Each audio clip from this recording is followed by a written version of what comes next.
देवराज इंद्र को जब पता चला कि चक्रवर्ती सम्राट विक्रमादित्य के छोटे भाई राजपाट छोड़कर तपस्या हेतु जंगल चले गए हैं, तब देवराज इंद्र ने राज्य में सुरक्षा बनाए रखने हेतु एक देव को भेजा। जब चक्रवर्ती सम्राट विक्रमादित्य को पता चला, तब वे वापस अपनी राजधानी की ओर वापस चल पड़े। सम्राट विक्रमादित्य अपनी राजधानी पहुंचे तब आधी रात हो चुकी थी। जिन देव को देवराज इंद्र ने भेजा था, उन्होंने सम्राट विक्रमादित्य को प्रवेश करने से रोक दिया। देव ने उनसे पूछा, तुम कौन हो? तब सम्राट विक्रमादित्य ने कहा, मैं इस भूमि का सम्राट विक्रम हूं, यह मेरी राजधानी है। तुम मुझे रोकने वाले कौन होते हो? तुम अपना परिचय दो। यह सुनकर देव बोले, मुझे देवराज इंद्र ने इस नगर की सुरक्षा के लिए भेजा है। मैंने सुना है सम्राट विक्रमादित्य बड़े ही शक्तिशाली और समर्थ योद्धा हैं। मुझसे युद्ध करो और यह सिद्ध करो कि तुम ही सच्चे सम्राट विक्रमादित्य हो। दोनों के बीच भयंकर युद्ध हुआ। युद्ध में परास्त होने के बाद देव ने सम्राट विक्रमादित्य से कहा, अब मुझे विश्वास हो गया है, आप ही सम्राट विक्रमादित्य हैं। देव ने कहा, हे राजन, जब आपका जन्म हो रहा था, तब उस समय एक ही नगर एवं नक्षत्र में 3 मनुष्यों का जन्म हुआ था, जिनमें से आपने राजा के घर में जन्म लिया, दूसरे ने तेली और तीसरे ने एक कुम्हार के घर में जन्म लिया। कुम्हार ने साधना से स्वयं को सिद्ध कर लिया है और उसने तेली को मारकर पिशाच बना रखा है। कुम्हार ने तेली के शव को श्मशान में सिरस के पेड़ से लटका रखा है। वह आपको भी मारने आएगा, आप सावधान रहिए। यह सब कहकर देव वापस अपने लोक को चले गए। सम्राट को वापस आए देख प्रजा में आनंद की लहर दौड़ गई। उत्सव मनाया जाने लगा। कुछ समय पश्चात एक साधु सम्राट के दरबार में आया। उसने सम्राट को प्रणाम कर एक फल दिया और फिर वहां से चला गया। सम्राट को आशंका हुई कि देव ने जिस आदमी के बारे में बताया था, हो सकता है यह साधु वही तेली हो। सोच विचार कर उन्होंने उस फल को नहीं खाया और भंडारी को दे दिया। साधु रोजाना आता और सम्राट को एक फल दे जाता। सम्राट उस फल को भंडारी को दे दिया करते। एक दिन सम्राट घोड़ा का जायजा ले रहे थे, तभी वह साधु वहीं पहुंच गया और उसने फिर से राजा को फल दिया। सम्राट के हाथ से वह फल छूटकर नीचे गिर गया और फल में से एक लाल रंग का हीरा निकला, जिसकी चमक से सबकी आंखें फटी की फटी रह गईं। साधु के जाने के बाद राजा ने भंडारी को बुलवाकर सभी फल मंगवाए और सबको खोलकर देखने पर सबसे एक एक लाल हीरा निकला। तब सम्राट ने जौहरी को बुलवाकर हीरों के परीक्षण करवाए। इससे पता चला कि एक एक लाल हीरे छोटे मोटे राज्य के बराबर मूल्य के हैं।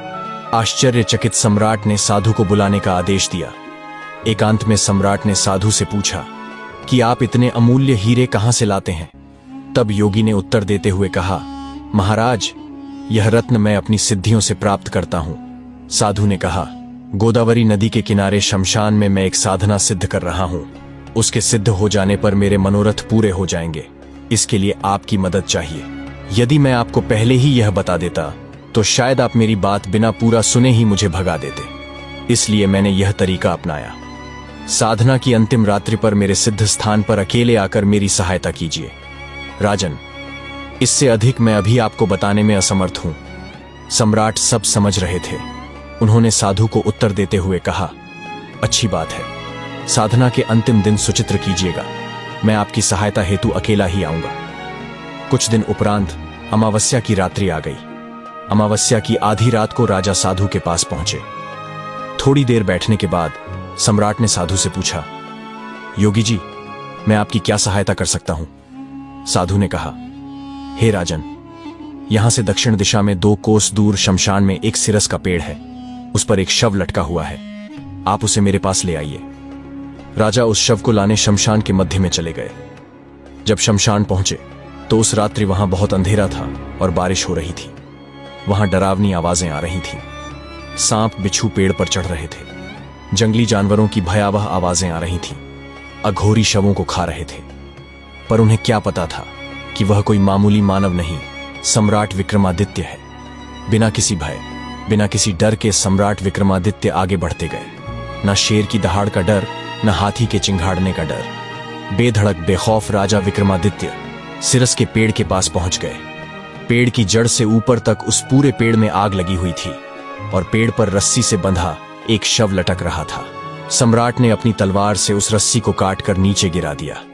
गिरते ही शव दहाड़े मारकर रोने लगा। तब राजा ने पूछा, तू कौन है?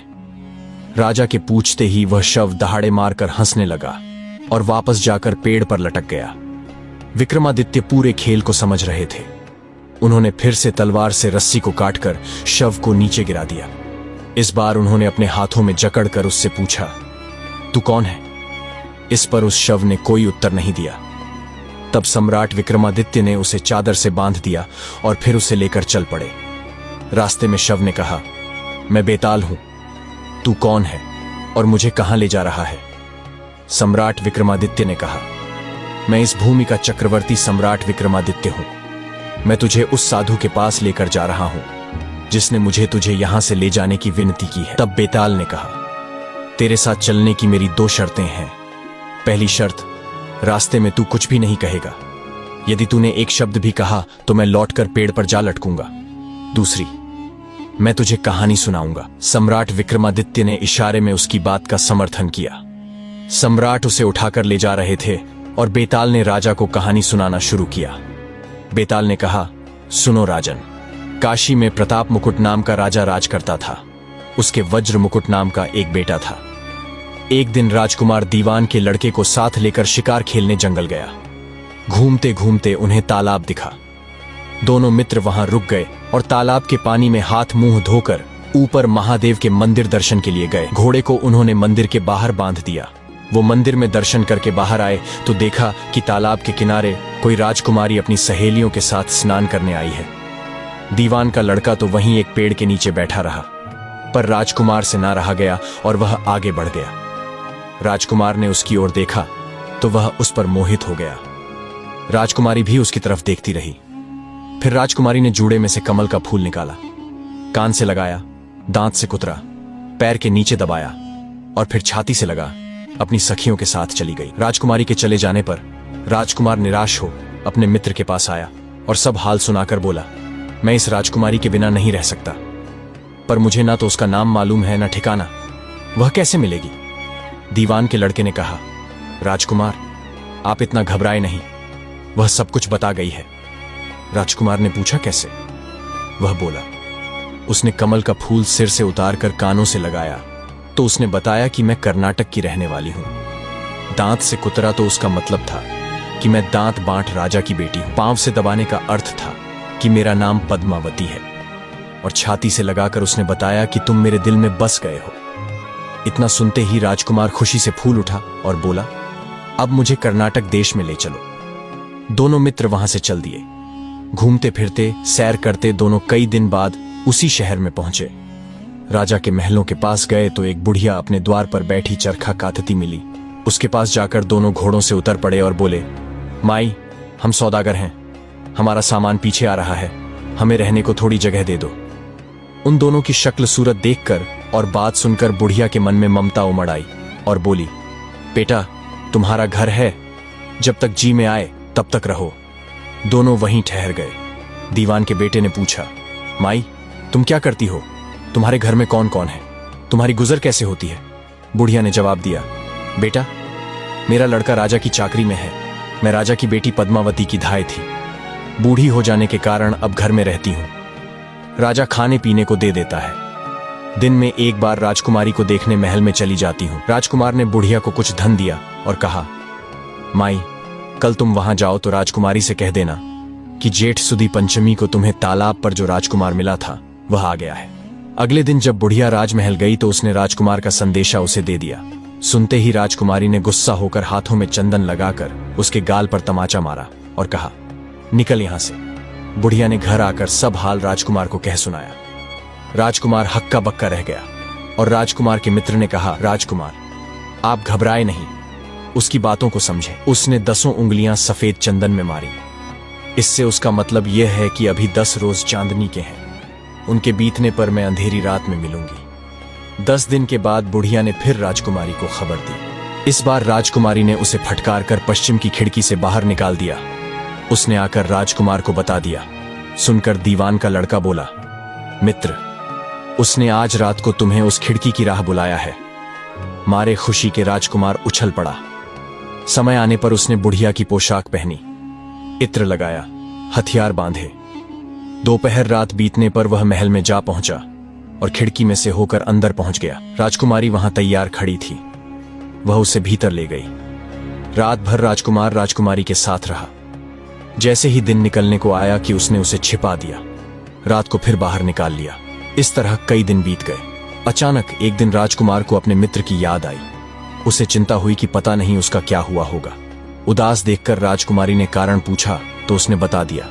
बोला, वह मेरा बड़ा प्यारा दोस्त है और बड़ा चतुर है। उसकी होशियारी ही से तो तुम मिली हो।